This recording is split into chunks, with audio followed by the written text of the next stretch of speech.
निर्णयानुसार आपल्याला त्याचे रस्ते मोकळे करण्याच्या संदर्भामध्ये तो जी आर झाला होता, आपण किती रस्ते मोकळे करू शकतो. गाव नकाशावर नसलेले किंवा अतिरिक्त रस्त्यांची कारवाई करण्याच्या संदर्भातले आपल्याला काही त्यांनी हे दिलेले आहे, पॅरामीटर दिलेले आहे, गाईडलाईन आणि पॅरामीटर दिले 6 आहे.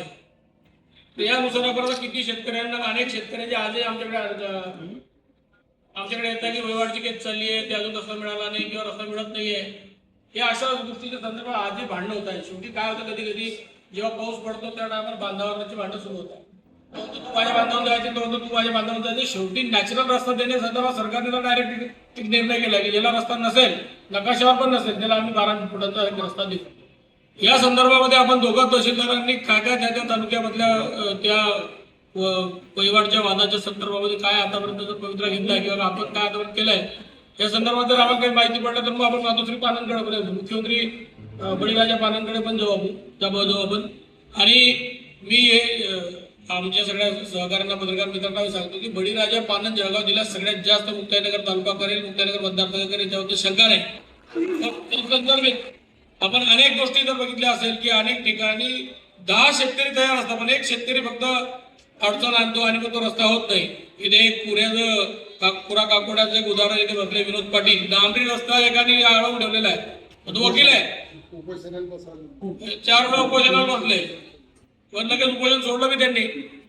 रस्ता होत नाही म्हटल्यावर काय तर ते अशा पद्धतीमध्ये आता जर सरकार ठरवतंय की या प्रत्येकाचा माल सहज कमीत कमी खर्चामध्ये त्याच्या बांधापर्यंत यावा किंवा त्या रस्त्यापर्यंत यावा, त्याची ने-आण व्यवस्थित व्हावी, उत्पादन खर्चामध्ये त्याचं मला असं वाटतं की तो कमी व्हावा, अशी जर आपली दृष्टिकोन असेल तर पहिल्यांदा रस्ते आम्हाला मोकळे लागतील. तुम्ही बोलले पोलीस प्रशासनाच्या माध्यमातून करून घेऊ, खरं आहे, पण पोलिसांना इतक्या वेळ आहे की नाही, पोलिसांच्या एखाद्या अधिकाऱ्याला तेवढी जबाबदारी दिली पाहिजे, कारण हे आपल्याला वार फुटिंगवर करून घ्यायचे.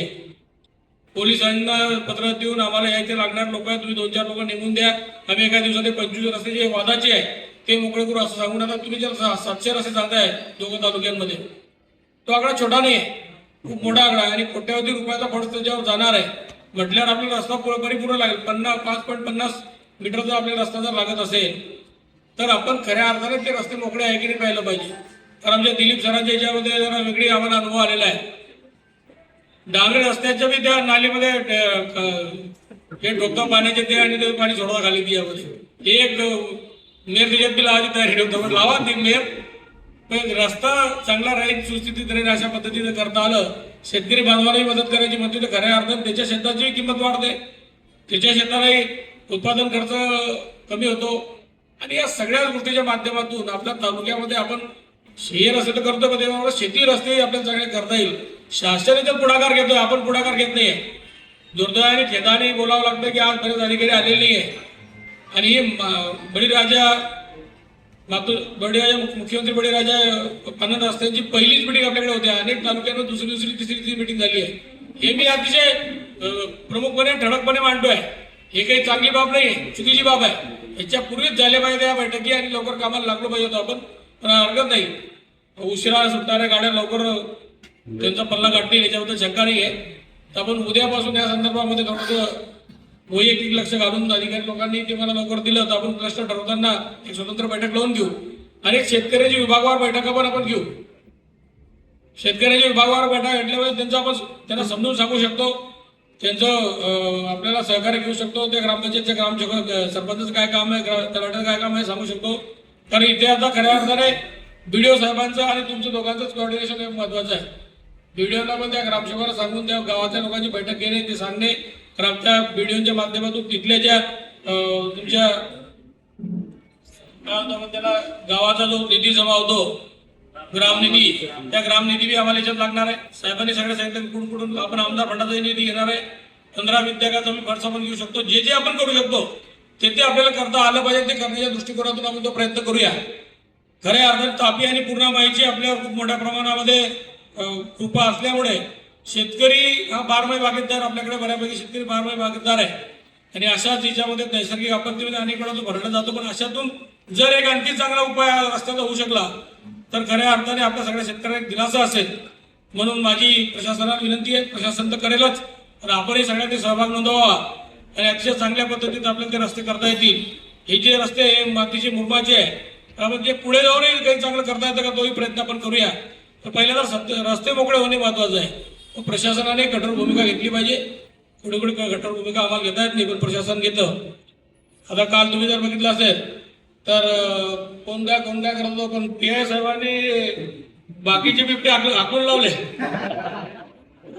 हा, तर तशा भूमिकेचं खरंच स्वागत आहे. म्हणजे जे नागरिक वस्तीवर घुसून हे करू नये, त्यांनी एका 10 मिनिटामध्ये त्यांची फोर्स लावला, सगळे मेहनतीने स्वतः थांबून काम केलं. मी अनेक वर्षापासून हे सगळं बघतोय, अनेक वर्षापासून हेच काम करतोय. काही ऑफिसमध्ये बसून जाओ, काम करके आओ, ते फील्डवर उतरून काम करतात. आपले तहसीलदार साहेब काल जेवढा वेळ तिथे तेवढं थांबले.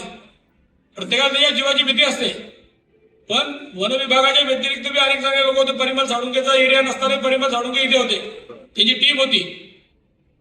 या सगळ्या अधिकाऱ्यांचे कौतुकही केलं पाहिजे. नेहमीच आम्ही त्यांच्याशी वाईट बोलत असतो, पण चांगलं काम केलं तर कौतुकही केलं पाहिजे. वाईट म्हणजे त्या अर्थ नाही, आमच्या लोकांचे काम नाही झाले तर शेवटी आम्हाला बोलावं लागतं आणि काम झालं पाहिजे एवढा हेतू तुमचा आमच्या सगळ्यांचा असतो. शेवटी लोकांच्या खेट्या वारंवार जाणे येणे. आता हे मी जे बघतो, मी अनेक वेळा तहसीलदार साहेबांना फोन करतो की तहसीलदार साहेब वर्ष झालं, 6 महिने झाले, वहिवाट लेखीचा निकालच लागला नाही. हा भाऊ आमच्याकडे आलेला आहे, ते निकाल तर लावा. ते लोक अतिशय टेन्शनमध्ये आमच्याकडे येतात, आम्हाला फोन लावायला लावता.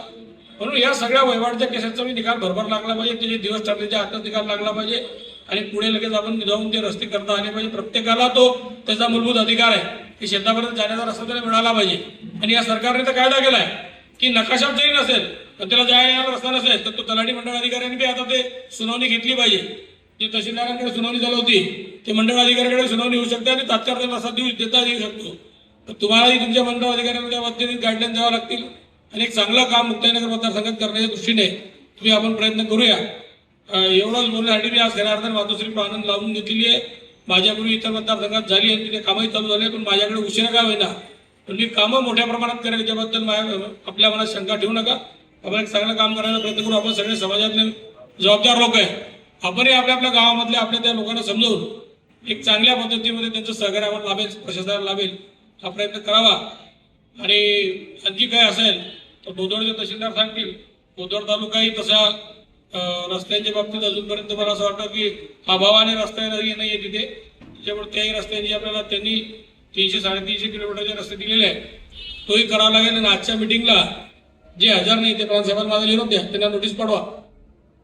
पहिलीच मिटिंग लावली त्या मिटिंगला पण हजर नसतील आणि त्याच्यामध्ये इतकं याच्या संदर्भात उदासीनता असेल मग आम्हाला त्यांना थोडंसं उदासीन करायला बरं वाटेल. चला.